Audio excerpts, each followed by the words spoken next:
আপনাকে কেন শিক্ষার্থীরা ভোট দিয়ে নির্বাচিত করবে এই যৌক্তিক নির্বাচনে? শিক্ষার্থীরা আমি মনে করি আমার প্রতি আস্থা রাখার একটাই উদ্দেশ্য থাকবে তাদের, কারণ আমি পরবর্তীতে 5ই আগস্টের আগে এবং পরে আমি সবসময় সকল আন্দোলনে তাদের সাথে ছিলাম, তাদের পাশে ছিলাম। এই জন্যই আমি মনে করি যে আসলে শিক্ষার্থী আর আমরা যোগসুতে যারাই দাঁড়িয়েছি শিক্ষার্থী বান্ধব কাজ করবার লক্ষ্যেই দাঁড়িয়েছি। তো সেক্ষেত্রে আসলে আমি মনে করি যে আমি শিক্ষার্থীদের আস্থার জায়গা হতে পারবো এবং হতে পেরেছিও আমার কাছে মনে হয়। সে কারণেই আমি মনে করি যে শিক্ষার্থীরা আমাকে ভালোবাসবে, আমাকে ভোট দিবে, ওরা আমার পাশে থাকবে। বিশ্ববিদ্যালয়ের একটা বড় সমস্যা আবাসন, এবং আপনি জানিয়েছেন যে এই বিশ্ববিদ্যালয়ে প্রায় 60%-এর উপরে মেয়েদের সংখ্যা, ছাত্রীর সংখ্যা। তো এই ছাত্রীদের আবাসন সংকটটাই সবচেয়ে বড় মনে হচ্ছে আর কি। ঢাকা শহরে হয়তো ছেলেরা কোনো জায়গাতে থাকতে পারে, বাট মেয়েদের জন্য এটা একটা ঝুঁকিপূর্ণ।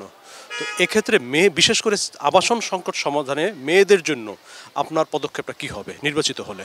আমরা আসলে অনেক ঘটনাই আমাদের সাথে ঘটে, মেয়েরা যারা আমরা আছি। তো আমরা আসলে আমাদের প্যানেল থেকে, ঐক্যবদ্ধ নির্ভীক জোবিয়ান প্যানেল থেকে দুটি মেয়ে আছি, কুবরা এবং আমি। তো আমাদের প্রধান লক্ষ্যই কিন্তু মেয়েদেরকে নিয়ে কাজ করা। যেহেতু আমরা মেয়ে, সো আমরা কিন্তু মেয়েদের সমস্যাগুলো আসলে বুঝতে পারি যে কি ফেস করতে হয় তাদের প্রতিনিয়ত। স্বাভাবিকভাবে ছেলেরা তাদের মনোবলের দিক থেকে অনেক স্ট্রং থাকে, একটা মেয়ে কখনোই ওরকম স্ট্রং থাকে না। সে কারণে দেখা যায় অনেক নানাবিধ সমস্যার সম্মুখীন হয়। ইতিমধ্যে আমরা দেখেছি নিরাপত্তার একটা সমস্যা থাকে মেয়েদের, বাহিরে অনেকভাবে টিচ করছে অনেক ছেলেরা।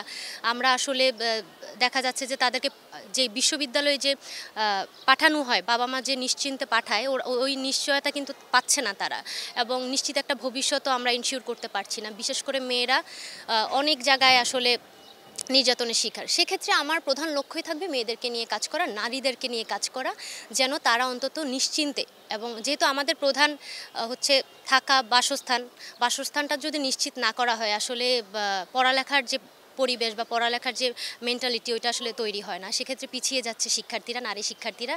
আমি যদি নির্বাচিত হই তাহলে অবশ্যই নারীরাই আমার ফার্স্ট প্রায়োরিটি হবে।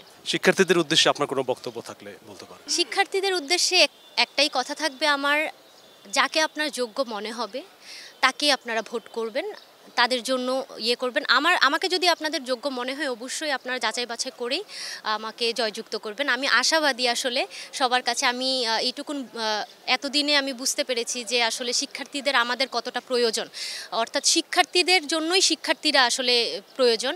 যেহেতু প্রশাসন থেকে অনেক কিছু আসলে চাইলেও ওরা অনেক কিছু করতে পারে না একসাথে, তো এই হিসেবে আসলে যোগসুর জন্য আমরা আন্দোলন করেছি এবং যোগসু হচ্ছে ফাইনালি। আমরা এই যোগসুর মাধ্যমে শিক্ষার্থী বান্ধব কাজ করতে চাই।